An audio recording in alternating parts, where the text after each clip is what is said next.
प्रभु परमेश्वर का धन्यवाद हो आज के सुंदर दिन के लिए कि प्रभु ने फिर से हमें अवसर दिया कि हम उसकी आराधना अपने घरों में अपने परिवार के साथ कर सकें। हम धन्यवाद देते हैं प्रभु के महान प्रेम के लिए, उसके अनुग्रह के लिए कि हमें ऐसे अवसर बार बार देता है कि हम बराबर अपने घरों में अपने परिवार के साथ प्रभु की आराधना उसकी स्तुति कर सकें। आज की आराधना में आप सबों का स्वागत है और मैं विश्वास करता हूं कि आज की आराधना के द्वारा हम सबों को आशीष मिलेगी। आज के मनन के लिए जो पाठ मैंने चुना है वो पाया जाता है निर्गमन की पुस्तक उसका 5वां अध्याय 1 पद से 23 पद तक। Exodus chapter 5 versus 1 to 23। अब हमने एक नई सीरीज का आरंभ किया है जिसका नाम है गॉड रिमेंबर्स, परमेश्वर स्मरण रखता है। अब इन दिनों जब हम क्रिसमस की ओर बढ़ रहे हैं, बड़े दिन की ओर बढ़ रहे हैं, तो हम इस बात का अनुभव करते हैं कि जब प्रभु यीशु मसीह इस संसार में आए, उन्होंने इस संसार में जन्म लिया, तो ये इस बात का आश्वासन है कि परमेश्वर हमें स्मरण करता है। परमेश्वर ने हमें अपने हाथ में नहीं छोड़ दिया, परमेश्वर ने हमें हमारे पापों पर नहीं छोड़ दिया।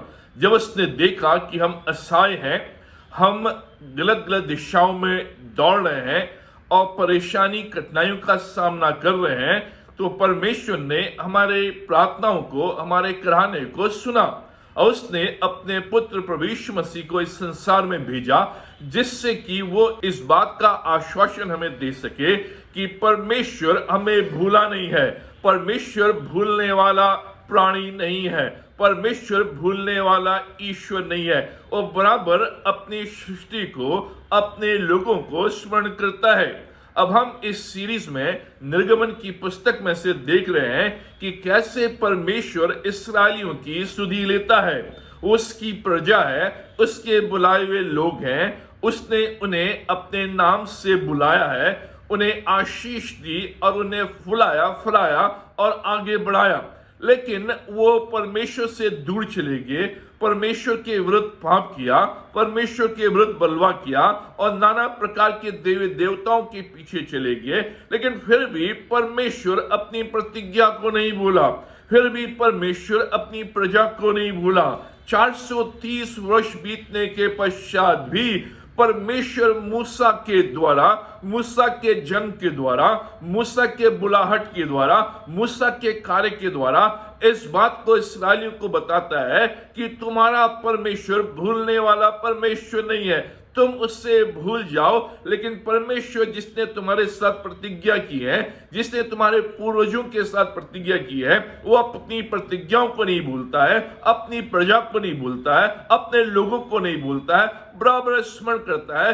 देरी हो सकती है लेकिन वो छुटकारे के लिए आएगा, वो प्रबंध करेगा, वो आवश्यकताओं की पूर्ति करेगा, हमारे दुखों को दूर करेगा, हमारे आंखों के आंसू को पूछेगा, क्योंकि वो स्मरण करने वाला परमेश्वर है। God remembers. और जो निर्गमन की पुस्तक है वो इस बात की गवाही देती है कि कैसे परमेश्वर अपने लोगों को अविश्वास योग्य हो जाने के बावजूद भी परमेश्वर विश्वास योग्य बना रहता है, सच्चा बना रहता है अपनी प्रतिज्ञाओं के प्रति और अपने लोगों के प्रति, उन्हें बराबर स्मरण करता है। जब इन दिनों हम क्रिसमस की ओर जा रहे हैं तो इस बात को अपने मन मस्तिष्क में बैठा लें कि हमारा परमेश्वर भूलने वाला परमेश्वर नहीं है। आपके माँ बाप आपको भूल जाएं, आपके सगे संबंधी आपको भूल जाएं, आपके मित्र आपको भूल जाएं, आपके पड़ोसी आपको भूल जाएं, लेकिन आपका परमेश्वर, बाइबल का परमेश्वर जिसकी हम आराधना करते हैं, जिसकी उपासना करते हैं, वो ना भूलेगा, ना त्यागेगा, ना छोड़ेगा, बराबर अपनी प्रतिज्ञाओं के प्रति विश्वास योग्य बना रहेगा, बराबर अपनी प्रजा के प्रति विश्वास योग्य बना रहेगा। अब इस बात को हम इस पुस्तक में देख रहे हैं और हमने 2 संदेश अभी तक देख लिए हैं। और पिछले रविवार को हमने देखा था कि कैसे परमेश्वर मूसा के हाथ में जो लाठी है उसके द्वारा ये आश्वासन मूसा को देता है, इस्राएल लोगों को देता है कि ये लाठी परमेश्वर की लाठी है। ये लाठी इस बात का संकेत करती है कि परमेश्वर तुम्हारे साथ है, परमेश्वर तुम्हें स्मरण करता है और इस लाठी के द्वारा परमेश्वर जबरदस्त चमत्कार करेगा और तुम्हारे दुखों को दूर करेगा, तुम्हें बंधुआई से निकालेगा और कनान देश में प्रवेश कराएगा। आज हम 5वें अध्याय में एक और शीर्षक को देखते हैं जो परमेश्वर के स्मरण को बताता है। अभी जो 5वां अध्याय है यह हमें बताता है जब छुटकारे में देरी, when deliverance is delayed, परमेश्वर ने प्रतिज्ञा की है, परमेश्वर भूला नहीं है, लेकिन जब उस छुटकारे में देरी हो जाए, उस प्रतिज्ञा को पूरी करने में देरी हो जाए, परमेश्वर के समय में आने की देरी हो जाए, उस समय क्या, when deliverance is delayed, जब छुटकारे में देरी, परमेश्वर तुरंत कार्य नहीं कर रहा है। अब हम इस बात को जानते हैं जो 2 संदेश हमने सुने इसके द्वारा कि हमारा परमेश्वर सामर्थी परमेश्वर है। जिस परमेश्वर पर हम विश्वास करते हैं वो परमेश्वर सामर्थी है। जिस परमेश्वर की हम सेवा करते हैं वो परमेश्वर सामर्थी है। जिस परमेश्वर के पीछे हम चलते हैं वो परमेश्वर सामर्थी है। उसके हाथ में सब कुछ है, सब कुछ उसके अधीन है, उसके अधिकार में सब कुछ है, उसके हाथ में सब कुछ है। इसलिए उसके लिए कोई भी कार्य कठिन नहीं है, क्योंकि वो सार्वभौम परमेश्वर है, वो पूरे नियंत्रण में है, उसके हाथ में सब कुछ है। भूतकाल भी उसके हाथ में है, वर्तमान भी उसके हाथ में है, भविष्य भी उसके हाथ में है। इसलिए उसके लिए कोई कार्य कठिन नहीं है। चाहे हमारी समस्या वर्तमान में कितनी भी बड़ी क्यों ना हो, उस समस्या का वो समाधान कर सकता है। भविष्य में जो भी समस्या हम देख रहे हैं उसका भी वो समाधान कर सकता है। हमारी चिंता का विषय कितना भी बड़ा क्यों ना हो, चिंताओं का बोझ हमारे ऊपर कितना भी बड़ा क्यों ना हो, भले ही वो वर्तमान की चिंता हो या भविष्य की चिंता हो, परमेश्वर सामर्थ्य है, योग्य है, एबल है, उस चिंता का निवारण कर सकता है। कोई भी परिस्थिति हमारे लिए कितनी भी बड़ी क्यों ना हो, कितनी भी कठिन क्यों ना हो, जिस परिस्थिति से हम आज होकर गुजर रहे हैं, वायरस की परिस्थिति है, लॉकडाउन की परिस्थिति है, नाना प्रकार की जो बाधाएं रुकावटें हैं उनकी परिस्थिति है, परमेश्वर उन कठिन परिस्थितियों को भी दूर कर सकता है। उनको दूर करने में वो योग्य है, सक्षम है, एबल है। कोई भी परिस्थिति उसके लिए कठिन नहीं है। कितनी भी बड़ी समस्या क्यों ना हो वो उसका समाधान कर सकता है। कितनी भी बड़ी आवश्यकता क्यों ना हो उसकी वो पूर्ति कर सकता है।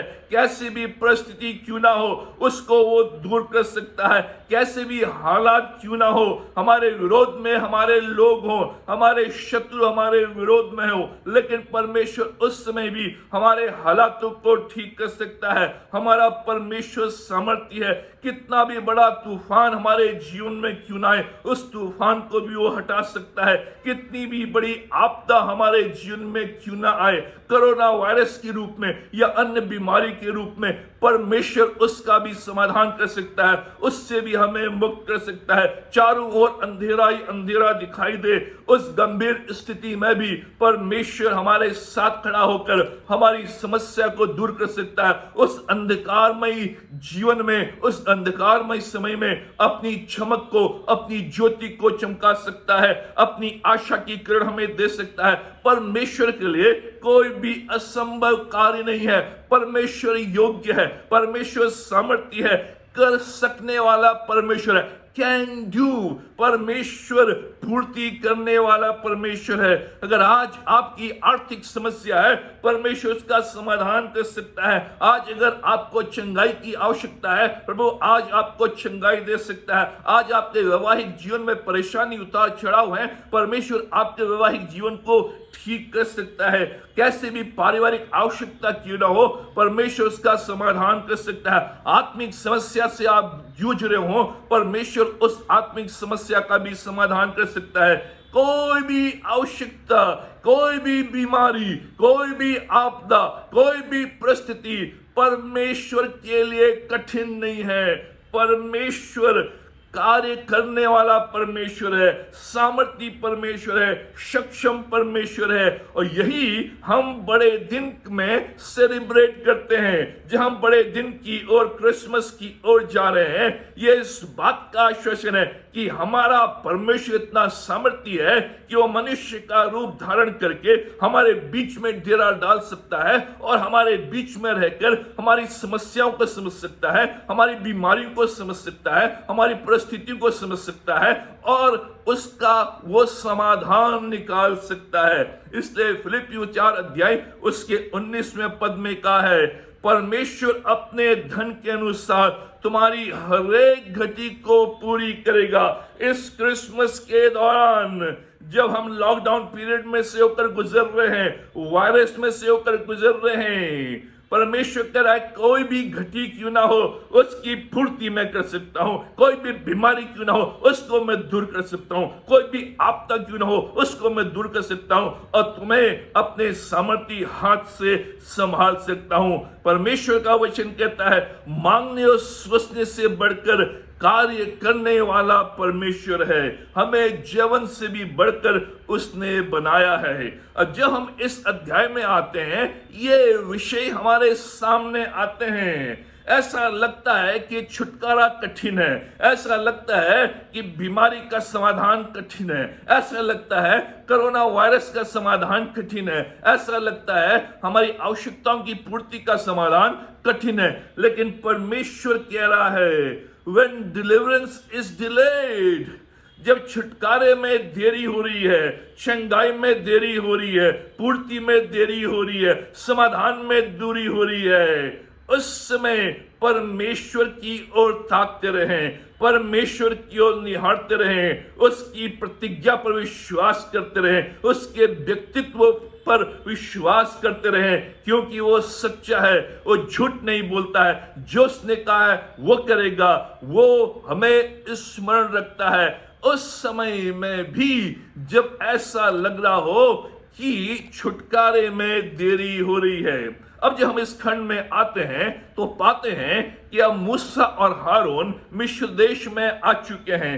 परमेश्वर की आज्ञा के अनुसार, परमेश्वर की उपस्थिति के साथ, परमेश्वर की लाठी के साथ वो मिस्र देश में प्रवेश कर चुके हैं, जिससे परमेश्वर इनका छुटकारा करे, अपनी प्रजा का मिस्र देश से, बंधुआई से, पाप से, मजदूरी से, बोझ से, बीमारी से, तकलीफों से उन्हें छुटकारा दे और उस देश में प्रवेश कराए जो देश फलवंत देश है, जो देश उज्जवल देश है, जहां भविष्य उज्जवल है, जहां परमेश्वर की सामर्थ, परमेश्वर की उपस्थिति बराबर बनी रहती है। अब ये लोग फिरौन के पास जाते हैं और फिरौन से कहते हैं, फिरौन, परमेश्वर ने हमें यहां भेजा है ताकि हम अपने लोगों को मिस्र देश से कनान देश की ओर ले जा सकें। 3 दिन की यात्रा हमें करनी है जिससे हम परमेश्वर की उपासना कर सकें। और जब फिरौन ये सुनता है वो क्रोधित होता है और कहता है, इस्राएली लोग संख्या में बहुत अधिक बढ़ गए हैं, उनको यहाँ आराम मिल रहा है और इसलिए तुम उन्हें यहां से ले जाना चाहते हो। मैं उनके परिश्रम को बढ़ा दूंगा, मैं उनकी कठिनाई को बढ़ा दूंगा, जिससे वो लोग अब विश्राम न कर पाए। वो परमेश्वर की आज्ञा के अनुसार फिरौन के पास आते हैं और मूसा और हारून सोचते हैं कि जैसे ही वो फिरौन से निवेदन करेंगे कि परमेश्वर ने हमें भेजा है, हमारे लोगों को छोड़ दे, तो वो समझते थे कि फिरौन तुरंत उनको बोलेगा, हाँ तुम अपने परमेश्वर की आराधना करने के लिए इन लोगों को यहां से ले जाओ। ये उनके अंदर था, लेकिन फिरौन उनको तुरंत मना कर देता है। डिलीवरेंस इज डिलेड, छुटकारे में देरी।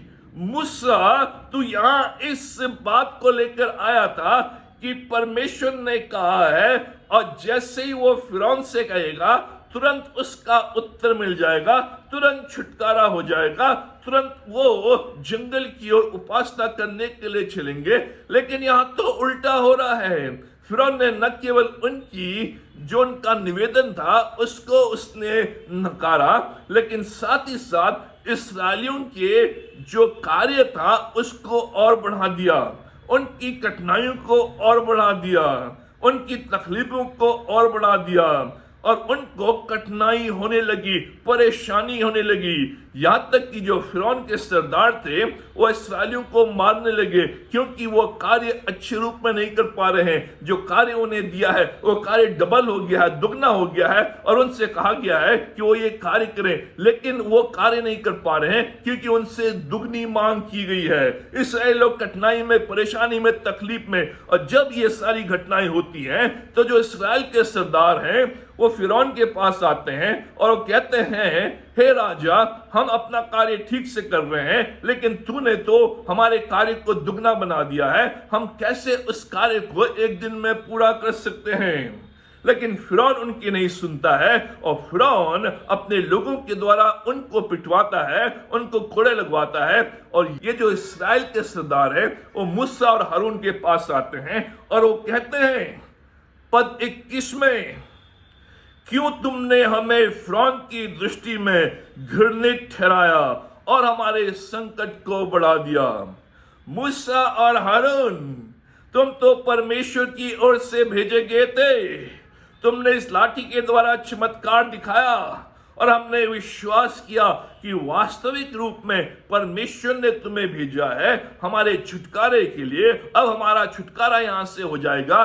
लेकिन तुम्हारे आने के बाद, तुम्हारे संदेश के बाद, तुम्हारी मुलाकात फिरौन के साथ होने के बाद हमारे कष्ट बढ़ गए हैं। तुमने क्यों हमें फिरौन की दृष्टि में घृणित ठहराया है? क्यों हमारे संकटों को बढ़ाया है? हम तो सोच रहे थे कि तुरंत छुटकारा हो गया, लेकिन यहां तो डिलीवरेंस इज डिलेड। या तो छुटकारे के बजाय हमारी परेशानियां बढ़ गई हैं, हमारी कठिनाइयां बढ़ गई हैं, हमारे संकट बढ़ गए हैं, और फिरौन हमें घृणित रूप में देख रहा है। हम इसकी दृष्टि में घृणित ठहरे हैं। न केवल ये लोग शिकायत करते हैं, लेकिन मूसा भी अब परमेश्वर से शिकायत करता है। 22 और 23 पद में, तब मूसा ने यहोवा के पास लौटकर कहा, हे प्रभु, तूने इस प्रजा के साथ ऐसी बुराई क्यों की है और तूने मुझे यहां क्यों भेजा? जब से मैं तेरे नाम से फिरौन के पास बातें करने के लिए गया, तब से उसने इस प्रजा के साथ बुरा ही व्यवहार किया है, और तू अपनी प्रजा का कुछ भी छुटकारा नहीं कर पाया है, और तूने अपनी प्रजा का कुछ भी छुटकारा नहीं किया है। अब यहां पर मूसा भी परमेश्वर से शिकायत करने लगा है। परमेश्वर, हमने सोचा था तुरंत हमें छुटकारा मिलेगा, तुरंत हमें रिलीफ मिलेगा, तुरंत हमारी प्रार्थना सुनी जाएगी, तुरंत हमारी निवेदन को स्वीकार कर लिया जाएगा और हम खुशी खुशी वहां से लौटेंगे और तेरी आराधना करेंगे। लेकिन यहां पर तो परेशानी और बढ़ गई है, कठिनाई और बढ़ गई है। तू ऐसा अपनी प्रजा के साथ क्यों कर रहा है? तू ऐसा मेरे साथ क्यों कर रहा है? जानते हैं कि परमेश्वर सामर्थ्य है, जानते हैं परमेश्वर योग्य है, जानते हैं परमेश्वर के हर चीज संभव है, लेकिन जब भी डिले होता है, जब भी देरी होती है, हमारे अंदर ये भावना, हमारे अंदर ये विचार, हमारे अंदर ये बातें कि परमेश्वर तूने तो कहा था लेकिन हो नहीं रहा है, ऐसा क्यों? When deliverance is delayed, जब छुटकारे में देरी हो जाए उस समय हमारी प्रतिक्रिया मूसा और इस्राएल लोगों की प्रतिक्रिया बिल्कुल विपरीत है। जब उत्तर शीघ्र न आए, हम प्रार्थना कर रहे हैं और हम जानते हैं परमेश्वर मांगने से पहले सुन लेता है, लेकिन हमारी प्रार्थनाओं का उत्तर शीघ्र नहीं आ रहा है। जब हमारी प्रार्थनाओं का उत्तर भिन्न रूप में आ रहा है। हमने प्रार्थना की, परमेश्वर तू ऐसा कर, लेकिन उसके ठीक विपरीत हो रहा है। हालात और भी बदतर होते जा रहे हैं, और भी देरी हो रही है, और भी कठिनाइयों का सामना करना पड़ रहा है। क्या ये बातें, क्या ये विचार हमारे दृष्टिकोण को बदल देती हैं, हमारे देखने के तरीके को बदल देती हैं, हमारे विश्वास में कमी को लेकर आती हैं, हमारे अंदर परमेश्वर के प्रति शिकायत, प्रश्न और भिन्न भिन्न प्रकार की बातें उत्पन्न करती हैं। ऐसा होता है और ऐसा हो सकता है, और इसलिए परमेश्वर यहाँ पर इस वचन के द्वारा मूसा को और मूसा के द्वारा इस्राएलियों को यह बताना चाह रहा है कि डिले हो सकता है, छुटकारे में देरी हो सकती है। तुम सोचो कि तुरंत काम हो जाए, तुरंत चंगाई हो जाए, तुरंत आवश्यकताओं की पूर्ति हो जाए, तुरंत कठिनाइयों का समाधान हो जाए। ऐसा नहीं है। परमेश्वर का अपना तरीका है, परमेश्वर भूला नहीं है, ये उसकी सच्चाई है। अब जब भी देरी होती है, जब भी कठिनाइयां बढ़ जाती हैं, तो हमारा दृष्टिकोण बदल जाता है। यहां पर मूसा परमेश्वर के ऊपर सवाल खड़ा कर रहा है और कह रहा है कि परमेश्वर तूने ही तो कहा था कि फिरौन के पास जाना, जैसा जैसा तूने कहा वैसा वैसा मैंने किया, फिर भी ऐसा क्यों, फिर भी छुटकारे में देरी क्यों। इस्राएली सरदार भी मूसा से कहते हैं, तूने ये क्या किया? हम तो सोच रहे थे कि छुटकारा शीघ्र होगा, हमने तुम पर विश्वास किया, हमने फिर से परमेश्वर पर विश्वास किया तुम्हारे द्वारा, लेकिन हमारा विश्वास तो आघात हुआ है। तुमने ऐसा क्यों किया? छुटकारा शीघ्र होना चाहिए था, लेकिन कठिनाइयां बढ़ गई हैं। मूसा परमेश्वर से कह रहा है, ऐसी बुराई तूने क्यों की? मूसा परमेश्वर से कह रहा है, तूने मुझे यहां क्यों भेजा? मूसा परमेश्वर से कह रहा है, तूने कुछ भी छुटकारा नहीं किया, अपनी प्रजा के लिए तूने कोई भी छुटकारे का प्रबंध नहीं किया। ये दृष्टिकोण, ये मन की भावना, ये हमारा जो पर्सपेक्टिव है, इस दौरान बदल जाता है जैसे इनका बदला। लेकिन परमेश्वर सिखाना चाह रहा है कि परमेश्वर भूलता नहीं है, परमेश्वर स्मरण रखता है। हमारे जीवन में भी ऐसे समय आते हैं जब लगता है सब कुछ खत्म हो गया है, जब लगता है परमेश्वर ने सुनना बंद कर दिया है, जब लगता है हमारे सपने धरे के धरे रह गए हैं, जब लगता है परमेश्वर हमें भूल गया है, जब लगता है कोई उत्तर नहीं आ रहा है, इसका मतलब परमेश्वर ने अपनी आंखों को, अपनी दृष्टि को हमसे मोड़ लिया है। जब लगता है अब काफी देर हो गई है, अब कोई फायदा नहीं, प्रार्थना करने के द्वारा, परमेश्वर के पीछे चलने के द्वारा, परमेश्वर पर विश्वास करने के द्वारा कोई फायदा नहीं। परमेश्वर तू कहां है? तूने प्रतिज्ञा की, तूने मूसा को भेजा, तूने हारून को भेजा, अपनी लाठी की सामर्थ उनके सामने प्रकट कराई, लेकिन अब देरी क्यों? अब छुटकारे में देरी क्यों? परमेश्वर हमारी परेशानी तो बढ़ती चली जा रही है, ऐसा क्यों? परमेश्वर के सामने ये सारी बातें हम लेकर आते हैं, लेकिन इससे पहले कि हम परमेश्वर पर विश्वास करना छोड़ दें, इससे पहले कि हम परमेश्वर को त्याग दें, इससे पहले कि अपने मार्गों से भटक जाएं, इससे पहले कि अपने विश्वास से भटक जाएं, हमें इंतजार करते हुए, प्रतीक्षा करते हुए बराबर परमेश्वर के चरणों में बना रहना है, परमेश्वर के पीछे चलना है, इस बात को जानते हुए कि परमेश्वर सामर्थी है, परमेश्वर हमारे साथ है और परमेश्वर स्मरण करता है। हालांकि देरी हो रही है, हालांकि डिले हो गया है, 1 महीना हो गया है, 1 साल हो गया है, 5 साल हो गए हैं, 10 साल हो गए हैं, 15 साल हो गए, 20 साल हो गए, कुछ नहीं, लेकिन परमेश्वर इन लोगों को 430 वर्ष के बाद भी भूला नहीं। 430 वर्ष हो गए हैं, परमेश्वर तू कहाँ है, कहाँ छुप गया है, कहाँ चला गया है, और जब आया भी तो हमें शीघ्र छुटकारा नहीं मिल रहा है, ऐसा तू क्यों कर रहा है। परमेश्वर का वचन कहता है भजन 121 1 और 2 पद में, मैं अपनी आंखें पर्वतों की ओर उठाऊंगा, मुझे सहायता यहोवा की ओर से मिलती है।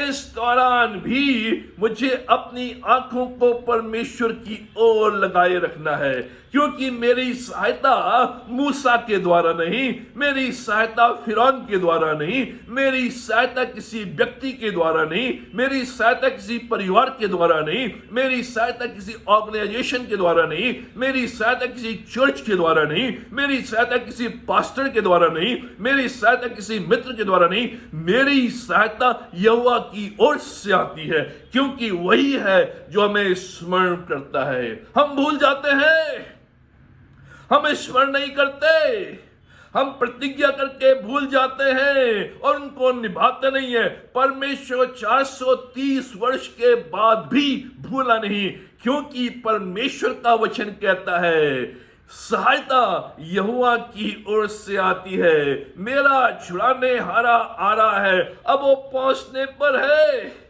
द्वार पर खड़ा है, हालांकि समय काफी हो गया है, लेकिन मेरा छुड़ाने हारा, मेरा सहायक, मेरी सहायता करने वाला पहुंचने पर है।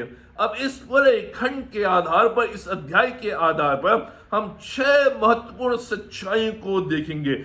जब भी छुटकारे में देरी, जब भी डिलीवरेंस इज डिलेड, जब भी चंगाई में देरी, जब भी आवश्यकताओं की पूर्ति में देरी, जब भी समस्या के समाधान में देरी, जब भी बोझ को दूर करने में देरी, जब भी आंसुओं को पोंछने में देरी, जब भी सपने पूरे होने में देरी, जब भी योजनाओं को पूरा करने में देरी, जो भी बात आज आपके जीवन में है, जिसको आप सोच रहे हैं ये देरी हो गई है, अब कुछ होने वाला नहीं है, मेरे सपने धरे के धरे रह गए हैं, मेरा बोझ मेरे ऊपर से उठाया नहीं गया है, मेरे दुख दर्द दूर नहीं हुए हैं, मेरी योजनाएं पूरी नहीं हुई हैं, मेरी कल्पनाएं पूरी नहीं हुई हैं, परमेश्वर ने जो पिछले वर्ष मुझे प्रतिज्ञा दी थी वो अभी तक पूरी नहीं हुई है। ऐसे समय में इन 6 सच्चाइयों को इस खंड के आधार पर स्मरण रखें। संक्षिप्त में, पहली सच्चाई, परमेश्वर सब बातों को अच्छा करता है, उस समय भी जब ऐसा लगता है कि सब कुछ बिगड़ गया है। जबरदस्त, ये जबरदस्त सच्चाई है। परमेश्वर सब बातों को अच्छा करता है, उस समय भी जब ऐसा महसूस हो रहा हो, जब ऐसा अनुभव हो रहा हो, जब ऐसा लग रहा हो कि अब सब कुछ बिगड़ गया है। पद 14 में, कठिनाइयां दुगनी हो गई हैं, उनका बोझ दुगना हो गया है, उनकी परेशानियां दुगनी हो गई हैं, 400 वर्ष से अधिक हो गए हैं। परमेश्वर, अब सब कुछ बिगड़ गया है। 430 वर्ष बाद तू आया तो सही, मूसा को तूने दोबारा भेजा तो सही, हारून को उसके सहायक के रूप में भेजा तो सही, अपनी लाठी को उसके हाथ में दिया तो सही, और चमत्कार उसने किए हमने देखे तो सही, लेकिन अब बिगड़ गया है। फिरौन क्रोधित हो गया है, हमारी कठिनाइयां बढ़ गई हैं, हम उसकी दृष्टि में घृणित ठहरे हैं। परमेश्वर, अब सब कुछ बिगड़ गया है, अब कुछ नहीं होने वाला है।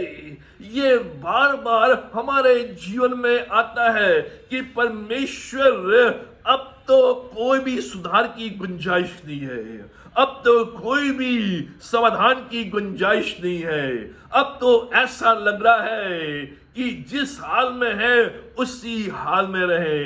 ये सच्चाई, लेकिन परमेश्वर उस दौरान भी अच्छी बातों को करता है। दो धाइयों को भेजता है, दो धाइयां मूसा को बचा के रखती हैं। मूसा को फिरौन की बेटी अडॉप्ट कर लेती है और मूसा की मां ही तनख्वाह लेकर मूसा को अपना दूध पिलाती है, उसको पालती पोसती है। परमेश्वर इस दौरान भी इनको बढ़ाता है, फुलाता है और ये बढ़ते हैं, प्रॉस्पर होते हैं। और फिरौन स्वयं कहता है ये धनाढ्य हो गए हैं, ये प्रॉस्पर हो गए हैं, संख्या में हमसे अधिक हो गए हैं, बलशाली हो गए हैं। उस दौरान भी परमेश्वर सब बातों को अच्छा करता है। अगर हम देखें तो यही पाएंगे कि परमेश्वर ने इस कोरोना वायरस के दौरान, इस लॉकडाउन के दौरान, हालांकि कठिनाइयां थी, बहुतों ने आशा को त्याग दिया था, लेकिन परमेश्वर इन दिनों भी भले कार्य करता रहा। यह परमेश्वर का कार्य है। इसलिए हमेशा इस बात को स्मरण रखें कि मेरा परमेश्वर न केवल मेरे साथ है, लेकिन वो मुझे स्मरण रखता है। दूसरी सच्चाई, आपके जीवन और आपको छुड़ाने के लिए परमेश्वर के पास उसकी अपनी योजना और अपना समय है। परमेश्वर की अपनी योजना है, परमेश्वर का अपना समय है। परमेश्वर हमारी योजनाओं के अनुसार नहीं चलता, परमेश्वर हमारे समय के अनुसार नहीं चलता, उसका अपना समय है। 2 अध्याय के 2 पद में लिखा है कि कैसे परमेश्वर उनकी बीमारियों को दूर कर देता है, उनके बोझों को दूर कर देता है, उनके पापों को दूर कर देता है। परमेश्वर का अपना समय है। ये 3 दिन की यात्रा थी, मिस्र देश से कनान देश, लेकिन 40 वर्ष लगे। परमेश्वर का अपना समय है। परमेश्वर जो भी कार्य अपने समय में करता है वो उत्तम करता है। जो भी उसकी योजना है वो हमारे जीवन के लिए अच्छी है। मूसा और हारून ने सोचा कि शीघ्र ही हमें वहां से छुटकारा मिल जाएगा और हम 3 दिन के अंदर कनान देश में प्रवेश कर लेंगे और उसके बाद आनंद के साथ रहेंगे। लेकिन परमेश्वर का समय भिन्न है, परमेश्वर का कार्य करने का तरीका भिन्न है, परमेश्वर की योजनाएं भिन्न है। और इसलिए यशाया उसके 55 अध्याय 8 से 11 पद में परमेश्वर कहता है, मेरे विचार और तुम्हारे विचार एक समान नहीं है, ना तुम्हारी गति और मेरी गति एक सी है। क्योंकि मेरी और तुम्हारी गति में और मेरे और तुम्हारे सोच विचारों में आकाश और पृथ्वी का अंतर है। यह परमेश्वर का वचन। हम अपने समय के हिसाब से सोचते हैं, हम अपनी योजनाओं के हिसाब से सोचते हैं, हम अपनी योजनाओं को, प्लान्स को बना लेते हैं और चाहते हैं कि परमेश्वर इस प्लान में, इस योजना में फिट हो जाए और मेरे अनुसार करे। और ये समय मैंने तय कर लिया है, इस समय के अंतराल में परमेश्वर को ये कार्य करना है। अगर वो नहीं करता है तो इसका मतलब परमेश्वर मुझे भूल गया है। लेकिन परमेश्वर का कार्य करने का तरीका भिन्न है। और हम इस अध्याय में, इस किताब में इसी बात को देख रहे हैं कि परमेश्वर स्मरण रखता है, लेकिन वो अपने तरीके से, अपनी योजना के अनुसार, अपने समय में कार्य करता है, जिससे कि हम उसकी उत्तम आशीष को प्राप्त कर सकें। जो भी आपकी योजनाएं हैं, जो भी आपने अपना समय निर्धारित किया है, उस समय, उस गति और उस योजना में परमेश्वर को बांधने की कोशिश न करें।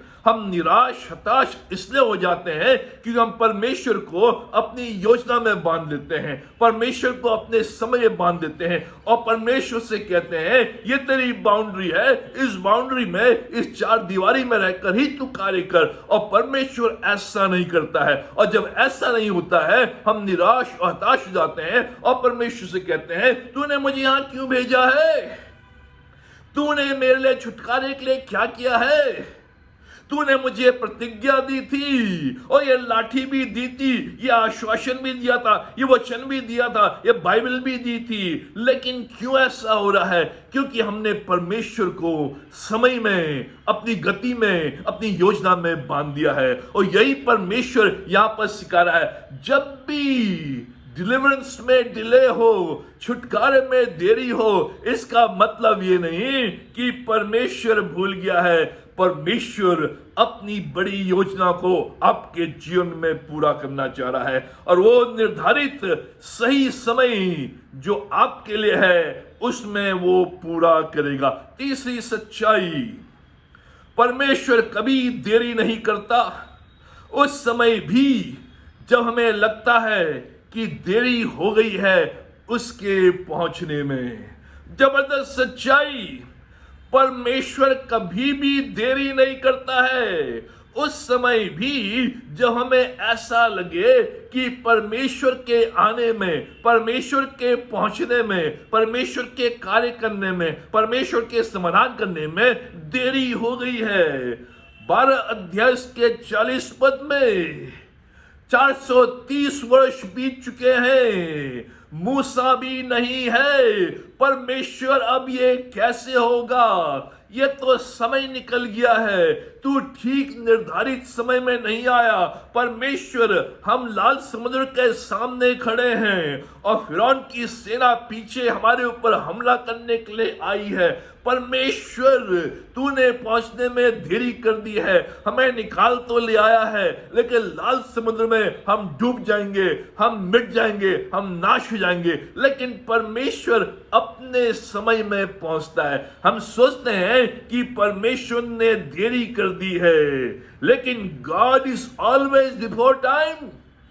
परमेश्वर हमेशा समय से पहले है, वो कभी भी देरी नहीं करता है। उसका कार्य जबरदस्त है, वो अपने समय से पहले आता है। हम कभी भी ये ना सोचें कि परमेश्वर देरी हो गई है, ये समय निकल गया है, अब तो लाजर के कब्र में, उसके शव में बदबू आ गई है, दुर्गंध आ गई है। मार्था मरियम, हमने तुझे संदेश भेजा था कि तू जल्दी आ जा, 4 दिन पहले आ जा, लेकिन 4 दिन बीत चुके हैं तब तू आया है। अब उसमें दुर्गंध आ रही है, उसमें गंध आ रही है, सड़ाहट हो गई है, अब कुछ नहीं हो सकता है।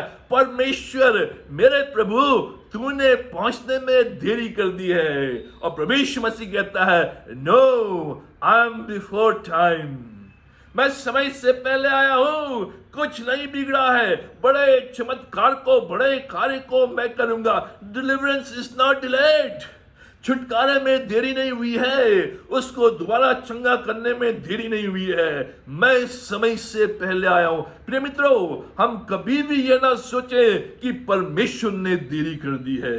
और हम इसलिए सोचते हैं क्योंकि हमने उसके लिए एक सीमा बांध दी है, हमने उसके लिए एक समय बांध दिया है। और जब उस सीमा में, उस समय में वो कार्य नहीं होता है तो हम कहते हैं परमेश्वर ने देरी कर दी है। मूसा और हारून और इस्राएली लोग, सुन लो, समझ लो, देरी नहीं हुई है। मैं ऐसा कार्य करूंगा जिसके द्वारा तुम मेरे सामर्थ के कार्य देखोगे, इस लाठी की सामर्थ को देखोगे, इस जीवते परमेश्वर की सामर्थ मिस्र देश में हर व्यक्ति देखेगा। जो इनके देवी देवता हैं, जादूगर हैं, वो भी कांप उठेंगे क्योंकि मैं समय से पहले आऊंगा। चौथी बात, सच्चाई जो हम इस खंड के आधार पर देखते हैं, परमेश्वर अभी भी नियंत्रण में है। God is still in control. 6 अध्याय के 1 पद में हम देखते हैं कि परमेश्वर अभी भी नियंत्रण में है। परमेश्वर के हाथ से कुछ भी नहीं गया है। हालांकि इस्राएल लोग, मूसा लोग जब परमेश्वर से वार्तालाप कर रहे हैं, परमेश्वर से शिकायत कर रहे हैं, परमेश्वर से वो बातें कर रहे हैं और परमेश्वर को अपना क्रोध प्रकट कर रहे हैं, परमेश्वर की कमी कमजोरियों को ढूंढ रहे हैं, परमेश्वर को गलत साबित कर रहे हैं, उस समय भी परमेश्वर कंट्रोल में है। मूसा तो सुन ले, फिरौन इज नॉट इन चार्ज। फिरौन इंचार्ज नहीं है, फिरौन के चार्ज में, फिरौन के कंट्रोल में कुछ नहीं है। उसने तुम्हारे निवेदन को अस्वीकार कर दिया, कोई बात नहीं। तुम्हारे बोझों को, तुम्हारी कठिनाइयों को, तुम्हारी बीमारियों को, तुम्हारे कार्यों को बढ़ा दिया, कोई बात नहीं। वो इंचार्ज नहीं है, मैं इंचार्ज हूं। सब कुछ मेरे नियंत्रण में है, सब कुछ मेरे कंट्रोल में है। बिना मेरी अनुमति के, बिना मेरी सहमति के, बिना मेरी आज्ञा के कुछ नहीं हो सकता। सारी पृथ्वी के ऊपर जितने भी राजा हैं, जितने भी शासक हैं, सब मेरे कंट्रोल में है। पृथ्वी की सारी वस्तुएं, सारी चीजें मेरे कंट्रोल में है। और मैं तुम्हें दिखाऊंगा कि कंट्रोल में कौन है। अभी मैं अपने कार्य प्रकट करूंगा जिसके द्वारा तुम जान सको कि कैसे परमेश्वर नियंत्रण में है। प्रिय मित्रों, परमेश्वर हर समय कंट्रोल में है, वो इंचार्ज है। मैं इंचार्ज नहीं हूं। मैं सोचता हूं मैं इंचार्ज हूं, इसलिए मैं अपनी रीति के अनुसार, अपनी गति के अनुसार, अपनी योजना के अनुसार कार्य करता हूं। अब जब वो कार्य असफल हो जाते हैं तो मैं परमेश्वर से शिकायत करता हूं। परमेश्वर कह रहा है आई एम इंचार्ज, सब कुछ मेरे नियंत्रण में। उस समय में भी जब तुम सोचो कि अब फिरौन, अब शैतान, अब शत्रु, अब विरोधी कंट्रोल में है, उनने पूरा अपना जाल बिछा दिया है, हमें घेर लिया है, हमें गिराने को, हमें मिटाने को, लेकिन परमेश्वर कहता है वो खुद अपने जाल में फंसेंगे। उस लाल समुद्र में तुम पार हो जाओगे, लेकिन वो डूब जाएंगे, क्योंकि मैं कंट्रोल में हूं। प्रिय मित्रों, आज परमेश्वर कंट्रोल में है। जब हम इस बड़े दिन की ओर बढ़ रहे हैं, क्रिसमस की ओर बढ़ रहे हैं, कोरोना वायरस कंट्रोल में नहीं है, साइंटिस्ट कंट्रोल में नहीं है, संसार की इकोनॉमी कंट्रोल में नहीं है, संसार के शासक कंट्रोल में नहीं है, परमेश्वर कंट्रोल में है। परमेश्वर का नियंत्रण है और परमेश्वर अपने लोगों को कनान देश में प्रवेश कराएगा। परमेश्वर अपने लोगों को सुरक्षा देगा। परमेश्वर अपने लोगों को संपन्नता देगा। परमेश्वर अपने लोगों को खुशहाली देगा, क्योंकि वो आज भी हमें स्मरण करता है। पांचवी बात, पांचवी सच्चाई, परमेश्वर अभी भी हमारी ओर है। मूसा और इस्राएलियों, तुम सोच रहे हो कि परमेश्वर तुम्हारी ओर नहीं है, इसलिए मूसा पूछ रहा है परमेश्वर से, परमेश्वर हमारी ओर तू है या तू फिरौन की ओर है? क्योंकि फिरौन हमारी भाषा नहीं बोल रहा है। परमेश्वर, तूने तो मुझे यहां भेजा है, लेकिन ऐसा लगता नहीं है कि तू हमारी ओर है, तू इस्राएली प्रजा की ओर है। इसलिए मूसा कहता है, परमेश्वर तूने अपनी प्रजा के छुटकारे के लिए कुछ भी नहीं किया है, तू फिरौन और फिरौन के लोगों की ओर है। प्रिय मित्रों, परमेश्वर हमारी ओर है। 2 अध्याय उसके 25वें पद में परमेश्वर ने इस्राएलियों पर दृष्टि करके उन पर चित्त लगाया। जबरदस्त। मूसा तू कह रहा है कि परमेश्वर, ऐसा लगता है कि तू हमारी ओर नहीं है, तू शत्रुओं की ओर है, तू उन लोगों की ओर है जो हमारे विरोध में हैं, जो हमें मार डालना चाहते हैं, जो हमें बर्बाद करना चाहते हैं। लेकिन परमेश्वर ने पहले ही 2 अध्याय में कह दिया था कि परमेश्वर ने इस्राएलियों पर दृष्टि करके उन पर चित्त लगाया है, अपना मन लगाया है, उनसे प्रेम किया है, अपने प्रेम भरे बाहों से उन्हें ले लिया है, अपने चित्त में, अपने मन में, अपने हृदय में उनको बसा लिया है। अब उनको कोई छू नहीं सकता। वो परमेश्वर की आंख की पुतली है, जो भी उन्हें छुएगा परमेश्वर की आंख की पुतली को छुएगा। मैं तुम्हारी ओर हूं। परमेश्वर हमेशा हमारी ओर है, कभी भी वो हमारे विरोध में नहीं है। ऐसा लगता है कि हम देखते हैं कि हम दुष्ट प्रबल हो रहे हैं, हमारे शत्रु सफल हो रहे हैं, उनकी योजनाएं सफल हो रही हैं, उनके कार्य सफल हो रहे हैं, वो आगे बढ़ रहे हैं, तरक्की कर रहे हैं, और हम नीचे की ओर जा रहे हैं। ऐसे समय में लगता है परमेश्वर तू किसकी ओर है, लेकिन परमेश्वर हम ये अनुभव कर रहे हैं कि तू हमारी ओर दिखाई नहीं दे रहा है। ये जो फिरौन है, फिरौन के सरदार हैं, फिरौन के हाकिम हैं, ये हमारे ऊपर प्रबल हो रहे हैं। प्रिय मित्रों, परमेश्वर हमेशा अपने लोगों की ओर है, कभी भी इस बात पर डाउट ना करें। इसलिए परमेश्वर मूसा से कहता है कि तू देख ले कि कैसे जो फिरौन है वो धराशायी होंगे, उनका पूरा राज्य धराशायी होगा और तुम सूखे सूखे निकल जाओगे। परमेश्वर हमारी ओर, अगर परमेश्वर हमारी ओर है तो हमारा विरोधी कौन हो सकता है। ये सच्चाई परमेश्वर की है। उस समय भी जब हम देखें कि बिल्कुल विपरीत हो रहा है, अंधकार हो रहा है, बिल्कुल उल्टा हो रहा है, और सोचें कि शायद परमेश्वर ने हमारा साथ छोड़ दिया है, परमेश्वर स्मरण नहीं करता है, परमेश्वर हमारी ओर है। ये परमेश्वर का वचन है। छठी और अंतिम बात, आप अनंतः विजयी हो सकते हैं और होंगे। परमेश्वर का वचन कह रहा है, मेरे पहुंचने में देरी हो सकती है, मेरी योजनाओं को पूरा करने में देरी हो सकती है, मेरा समय थोड़ा लंबा हो सकता है, ऐसा लगे कि सब कुछ बिगड़ गया है, ऐसा लगे कि परमेश्वर नियंत्रण में नहीं है, ऐसा लगे कि परमेश्वर हमारी ओर नहीं है, लेकिन मैं तुमसे प्रतिज्ञा कर रहा हूं और ये सच्चाई मेरे वचन में बराबर बनी है कि अंत में तुम विजय हो सकते हो और होगे। आप अनंतः विजय हो सकते हैं और होंगे। ये परमेश्वर का वचन। फिरौन की सेना उस लाल समुद्र में डूब गई। जब इस्राएली लोग लाल समुद्र के पास पहुंचे और फिरौन की सेना उनके पीछे, वो चिल्लाने लगे, कराने लगे। परमेश्वर ने उस समुद्र को दो भागों में बांट दिया और इस्राएली लोग सूखे सूखे पार निकल गए। और जैसे ही फिरौन की सेना आई, समुद्र एक हो गया और सब के सब डूब गए। अंत में तुम ही विजय होगे, तुम विजय हो सकते हो और होगे। लाल समुद्र पार निकल गए, लेकिन हमें धीरज धरना है। अगर आप धीरज के साथ प्रतीक्षा करने के लिए तैयार हैं तो परमेश्वर आपको विजयी बनाएगा, क्योंकि परमेश्वर की प्रतिज्ञा है, फूलो फलो और बढ़ो।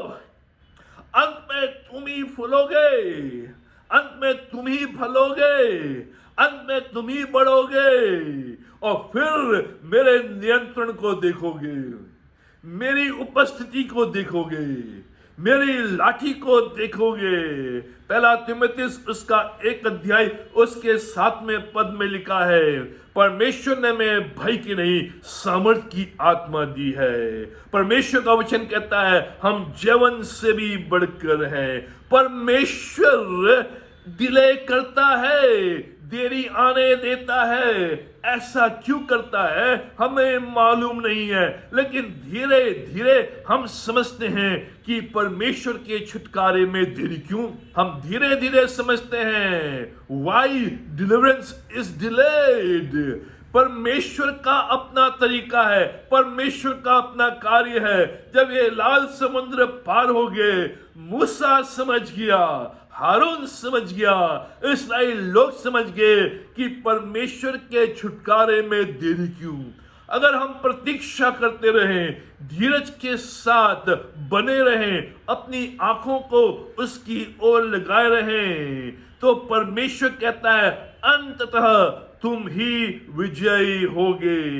एक बात हम जानते हैं कि उसका वचन खाली नहीं लौटेगा। हम नहीं जानते कि डिले क्यों होता है, हम नहीं जानते कि देरी क्यों होता है, लेकिन हम ये जानते हैं कि उसने जो वचन कहा है, उसने जो प्रतिज्ञा की है, वो कभी भी अपूर्ण नहीं होगी, वो कभी भी वापस परमेश्वर के पास नहीं लौटेगी। और इसलिए परमेश्वर 6 अध्याय उसके 1 पद में कहता है, तब परमेश्वर ने मूसा से कहा, अब तू देखेगा मैं फिरौन से क्या करूंगा, जिससे वो उनको बरबस निकालेगा।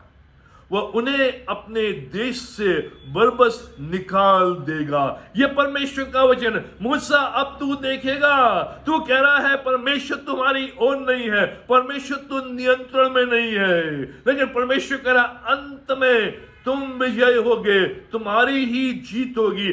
अब तुम देखना मैं फिरौन के साथ क्या करूंगा, ऐसा करूंगा कि वो बरबस तुम्हें अपने देश से निकालेगा।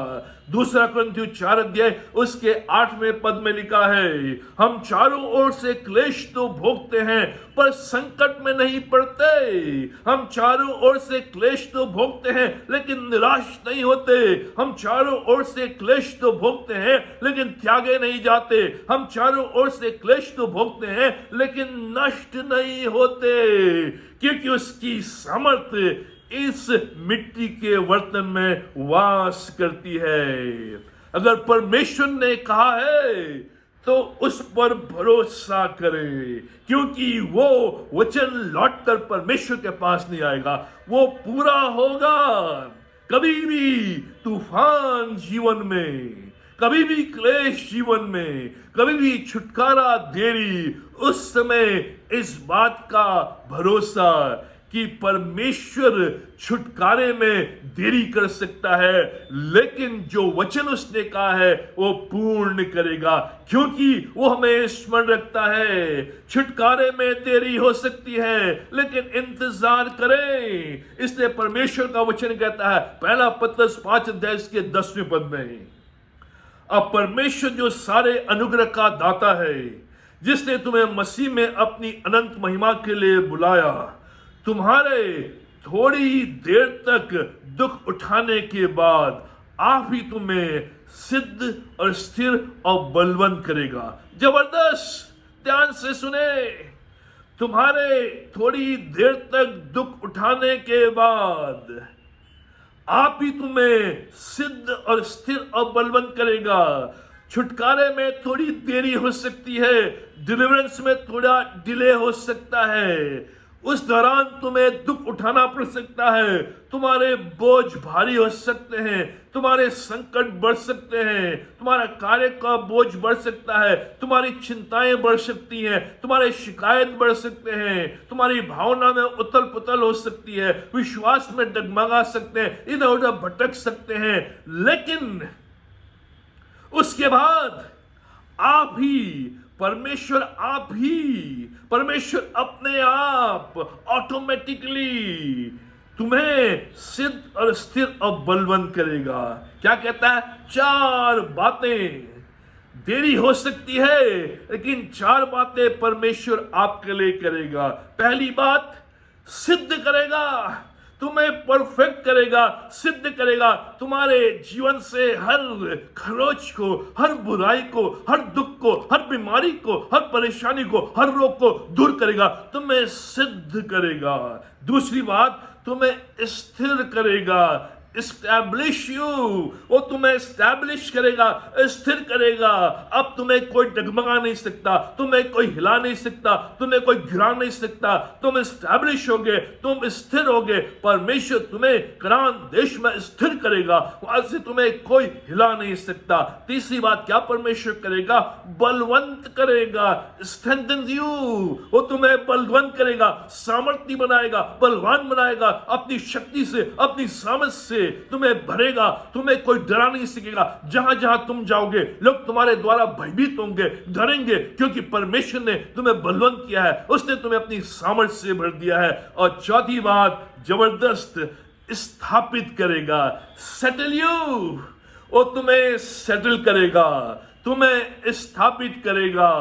तुम अपने जीवन में, अपने परिवार के साथ, अपने कार्य क्षेत्र में, अपने घर में, अपने लोगों के बीच में स्थापित होगे। परमेश्वर सेटल करेगा। अभी तुम परदेशी हो, अभी तुम मुसाफिर हो, अभी तुम जंगल में भटक रहे हो, अभी तुम इस पृथ्वी में भटक रहे हो, तुम्हारा ट्रांसफर यहां से वहां हो रहा है, अभी तुम सेटल नहीं हो, लेकिन परमेश्वर कह रहा है थोड़े दिनों के बाद वो आप ही तुम्हें सेटल करेगा, स्थापित करेगा। प्रिय मित्रों, ये हमारा परमेश्वर है जब हम क्रिसमस की ओर बढ़ रहे हैं। इस वचन को स्मरण रखें कि परमेश्वर हमारे साथ है। परमेश्वर हमें स्मरण करता है। छुटकारे में देरी हो सकती है, चंगाई में देरी हो सकती है, बीमारी दूर होने में देरी हो सकती है, आवश्यकता पूर्ति होने में देरी हो सकती है, समस्या का समाधान होने में देरी हो सकती है, लेकिन परमेश्वर इन 4 बातों को कह रहा है कि मैं तुम्हें बलवंत करूंगा, मैं तुम्हें स्थापित करूंगा, मैं तुम्हें स्थिर करूंगा और मैं तुम्हें सेटल करूंगा।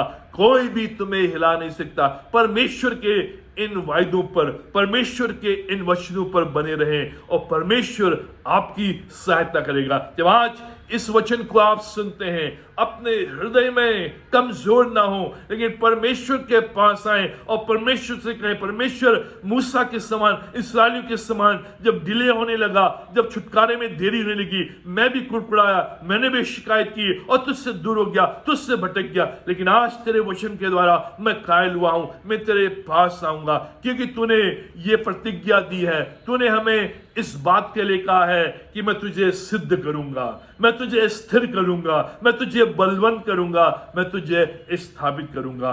प्रभु आप सबों को आशीष दे। आइए हम प्रार्थना करें।